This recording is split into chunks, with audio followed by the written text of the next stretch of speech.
नमस्कार दोस्तों, वाईपीएस राम की ऑनलाइन क्लासेस में स्वागत करता हूं। बात करते हैं आज जो पाचन तंत्र था उसका लास्ट पार्ट, जिसके अंदर पाचन तंत्र कंप्लीट हो गया था। अब उसे जुड़े हुए कुछ रोगों की चर्चा आज कर लेते हैं कि पाचन तंत्र से जुड़े हुए रोगों में हमने आहार नाल की बात की थी।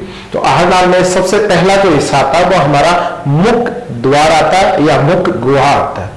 और हमारे मुख गुहा के अंदर कई प्रकार के रोग उत्पन्न होते हैं, जिनमें एक छोटा सा रोग आता है जिसका नाम है पायरिया रोग। तो बात करते हैं नंबर 1 रोग से। तो देखो, पहला रोग आता है पायरिया।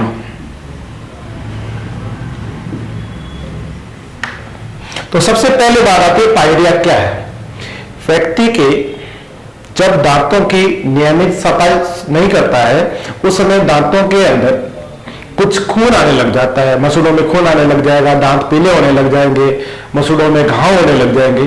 और दांतों का खराब होना, मसूड़ों का खराब होना, मसूड़ों में घाव होना, मसूड़ों से खून आना, दांतों का पीलापन होना, मुंह से बदबू आना, ये सभी आपके पायरिया रोग के लक्षण है।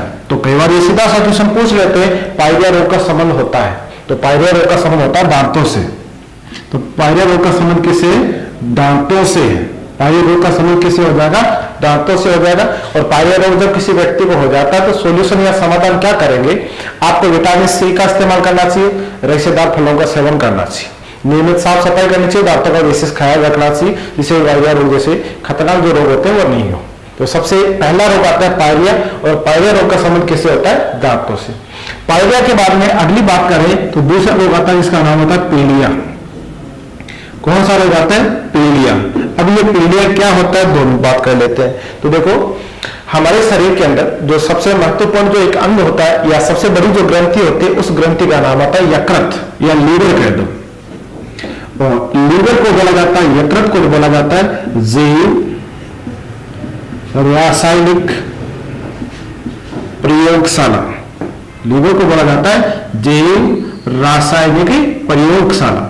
अब जो कुछ भी हम खाते हैं वो लीवर से निकलता है, इसलिए इसको बोला जाता है जैव रासायनिक प्रयोगशाला। किसको? लीवर को। और जब व्यक्ति खाना खाता है उस समय हमारा जो लीवर होता है और इसके अंदर पीत रस का निर्माण होगा। लीवर से किसका निर्माण होगा? पीत रस का निर्माण होगा। और पीत रस में एक तो पीत लवण पाया जाता है। पीत लवण वसा का पाचन करने में सहायक होता है, जिसको पायसीकरण या एमएससीकरण कहा जाता है। इसके साथ साथ पीत रस में 2 प्रकार के वर्णक पाए जाते हैं। एक का नाम बिल्युरुबिन होता है, बिल्युरुबिन, और दूसरे का नाम बिल्युवर्डिन होता है। और बिल्युरुबिन होता है जब किसी व्यक्ति के शरीर में जो हमारा लीवर होता है, यकृत होता है, जब प्रभावित होता है या किसी भी कारण से वह सही ढंग से काम नहीं करता, उस समय हमारे रक्त के अंदर बिल्युरुबिन की मात्रा बढ़ जाएगी। और जब बिल्युरुबिन की मात्रा बढ़ जाएगी तो हमारे जो त्वचा का रंग है उसका रंग पीला हो जाएगा। हमारे जो नाखून है उन नाखून का रंग पीला हो जाएगा।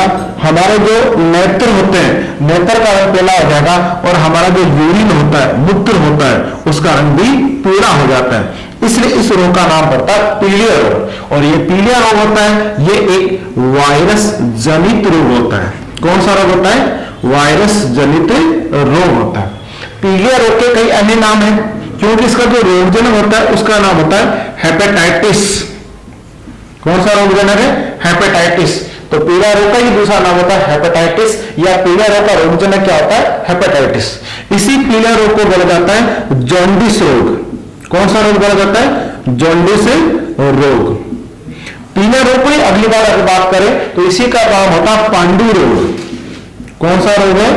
पांडु रोग। और जब पीलिया रोग किसी व्यक्ति को हो जाता है उसमें हमारा लीवर प्रभावित होता है, इसलिए इसको यकृत शोथ रोग भी कहते हैं। इसको क्या बोला जाता है? यकृत शोथ। तो देखो, कई प्रकार के रोग हमारे लीवर से जुड़े, जिनमें से हमने चर्चा कर रहे पीलिया रोग। कई बार सीधा सा जब क्वेश्चन पूछते हैं पीलिया रोग से शरीर का कौन सा अंग प्रभावित होता है, तो पीलिया से यकृत या लीवर प्रभावित होता है। पीलिया से ही जुड़ा हुआ क्वेश्चन है कि इसका रोगजनक क्या है? जिसका रोगजनक होता है हेपेटाइटिस, इसीलिए इसका नाम होता है हेपेटाइटिस। पीलिया रोग को बोलते हैं जॉन्डिस रोग, पीलिया रोग को बोलते हैं पांडु रोग, पीलिया रोग को बोलते हैं यकृत शोथ रोग, और पीलिया एक वायरस जनित रोग होता है। इसे जुड़ा हुआ क्वेश्चन और पूछ लेते हैं, विश्व हेपेटाइटिस दिवस कब मनाया जाता है? तो देखो, विश्व हेपेटाइटिस दिवस। तो देखो हर प्रकार के जो रोग होते हैं उनके अलग अलग दिवस होते हैं, कईयों के होते हैं कईयों के नहीं होते, जो खतरनाक होते हैं उनके दिए जाते हैं ताकि लोगों के बीच में जागरूकता आए, जागरूकता के लिए दिवस मनाए जाते हैं। और इसी प्रकार पीलिया रोग की जागरूकता के लिए जो दिवस आता है वो 28 जुलाई को आता है और जो किस नाम से जाना जाता है, विश्व हेपेटाइटिस दिवस के नाम से जाना जाता है। अब जब किसी व्यक्ति को हेपेटाइटिस हो जाता है, पीलिया हो जाता है, सोल्यूशन क्या करते हैं? तो सबसे पहले बालक छोटा होता है उस समय शिशु को एक टीका लगाया जाता है, वो टीका होता है हेपेटाइटिस का। अगर किसी बड़े व्यक्ति को, किसी वयस्क व्यक्ति को अगर पीलिया रोग हो जाता है तो सोल्यूशन क्या करेंगे?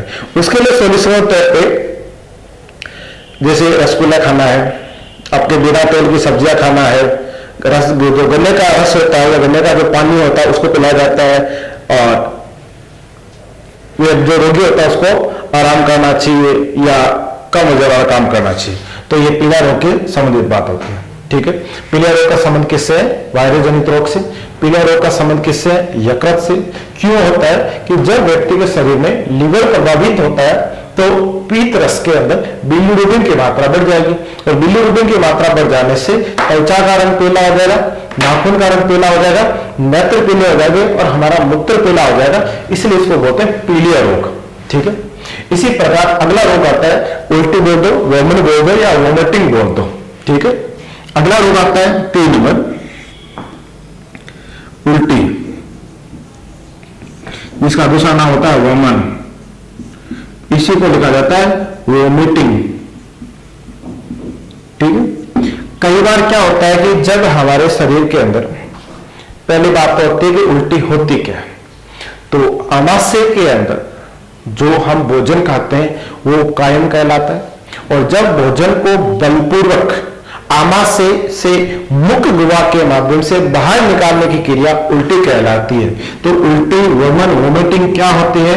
आमाशय से बलपूर्वक मुख गुहा से भोजन को बाहर निकालना वोमिटिंग या उल्टी कहलाती है।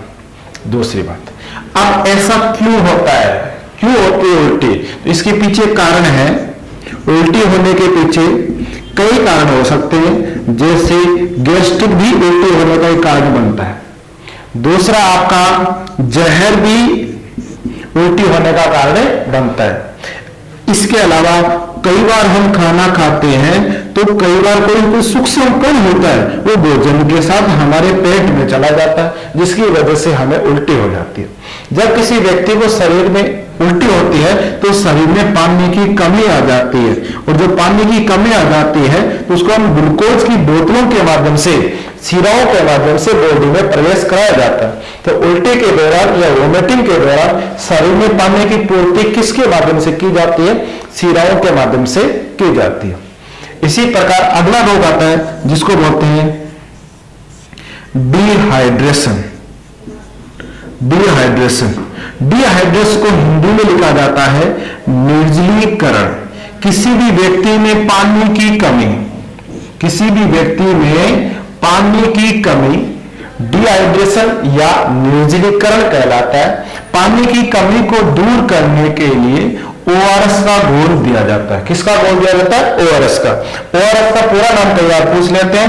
ओ का मतलब होता है ओरल,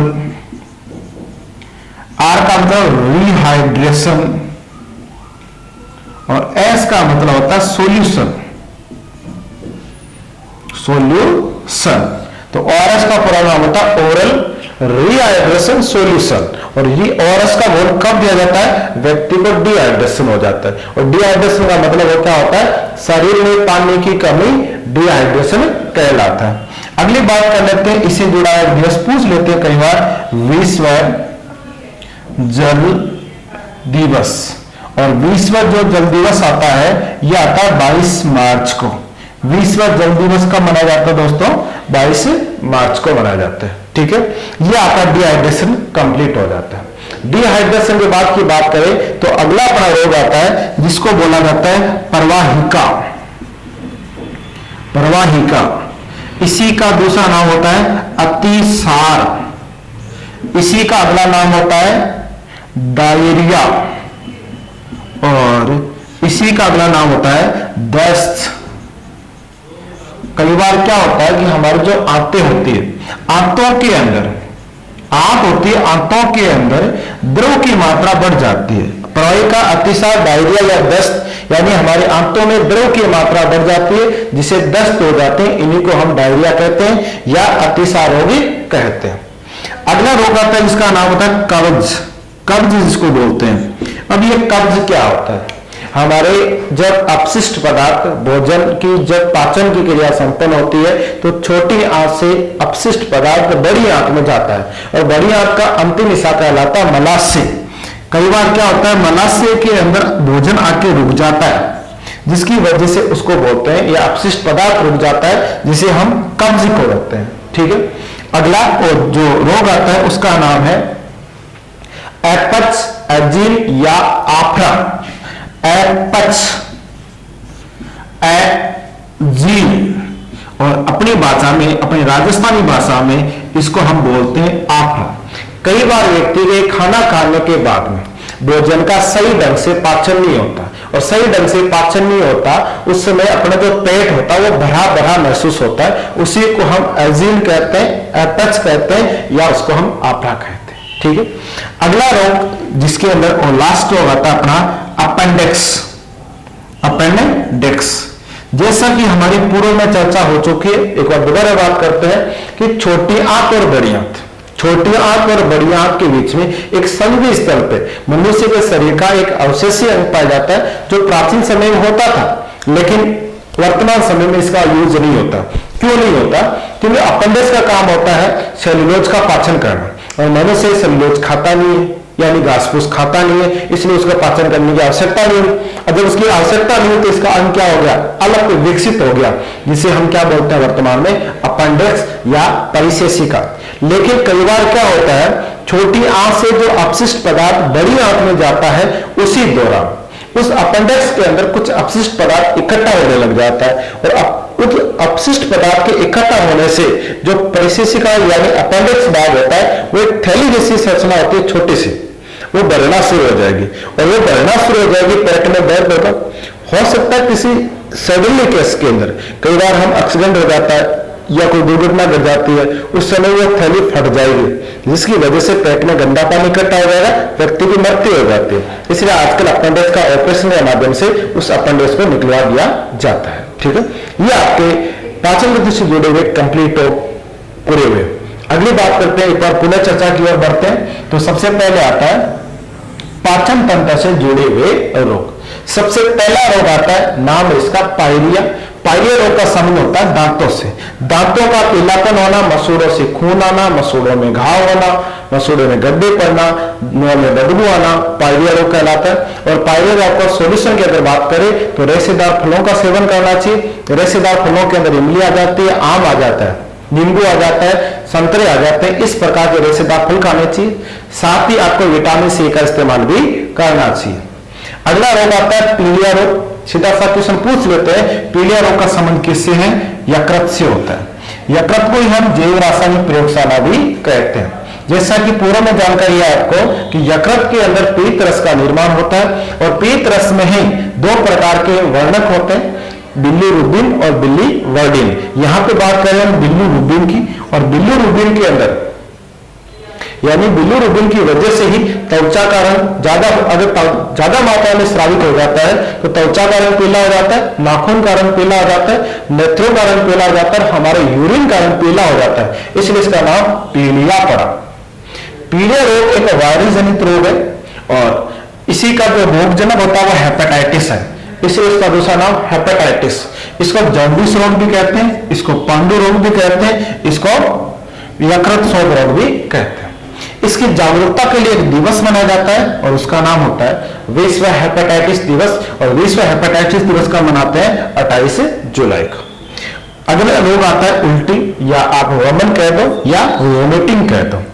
जब कभी हमारे आमाशय के अंदर बलपूर्वक भोजन को मुख गुहा से बाहर निकालने की क्रिया वोमिटिंग कहलाती है, और जब हमारे शरीर में उल्टी जैसी बात होती है तो शरीर में पानी की कमी आ जाती है, और पानी की पूर्ति करने के लिए सिराओं के माध्यम से पानी को डाला जाता है। अगली बात करें तो डिहाइड्रेशन या निर्जलीकरण, शरीर में पानी की कमी डिहाइड्रेशन कहलाती है, निर्जलीकरण कहलाती है। तो शरीर में पानी की कमी डिहाइड्रेशन, और डिहाइड्रेशन को दूर करने के लिए ओआरएस का घोल दिया जाता है। ओआरएस का घोल का पूरा नाम होता है ओरल रिहाइड्रेशन सॉल्यूशन। विश्व जल दिवस, जल की महत्व को समझाने के लिए या महत्व को बताने के लिए एक दिवस मनाते हैं, और दिवस आता है 22 मार्च को, विश्व जल दिवस। अगला आता है प्रवाहिका अतिसार या डायरिया या दस्त। ये आंतों के अंदर द्रव की मात्रा बढ़ जाती है, उसे कहते हैं आपके प्रवाहिका या अतिसार। अगला रोग आता है कब्ज, और हमारे आमाशय के अंदर अगर भोजन की मात्रा रुक जाती है, अपशिष्ट पदार्थों की मात्रा रुक जाती है, जिसे हम क्या कहते हैं, कब्ज कहते हैं। अगली बात करें अपच, अजीर्ण या आफरा। कई बार भोजन का सही ढंग से पाचन नहीं होता, और सही ढंग से पाचन नहीं होने की वजह से उसे कहा जाता है कब्ज। ठीक है, अगली बात आती है, अगली बात की ओर बढ़ते हैं। तो अगला रोग आता है अपेंडिक्स। छोटी आंत और बड़ी आंत के संधि स्थल पर अपेंडिक्स पाया जाता है। कई बार छोटी आंत से जो अपशिष्ट पदार्थ बड़ी आंत में जब जाता है, तो कई बार ऐसी घटना घटती है, या कई बार ऐसी सडनली केस के अंदर अपेंडिक्स बढ़ना शुरू हो जाएगा, जिसको हम ऑपरेशन के माध्यम से निकलवा दिया जाता है, और इसी वजह से पेट में दर्द होता है। ठीक है, तो हमारा पाचन तंत्र और पाचन तंत्र से जुड़े हुए रोग कंप्लीट हुए। अब राजस्थान पुलिस की अगली स्पेशल क्लास के अंदर बात करेंगे, कोई अच्छा सा चैप्टर लेंगे जिसे जुड़े हुए एग्जाम में मोस्टली क्वेश्चन आते हैं। पहले वो टॉपिक लेंगे जिसे मोस्टली एग्जाम में क्वेश्चन पूछे जाते हैं, और उसके बाद में हम सभी प्रकार के जो टॉपिक हमारे जनरल साइंस में उनकी चर्चा धीरे धीरे करेंगे। एग्जाम तक जुड़े रहे, और निश्चित सफलता के लिए आप श्रीराम वाईफाई श्रीराम के चैनल से जुड़े रहे। धन्यवाद, थैंक यू।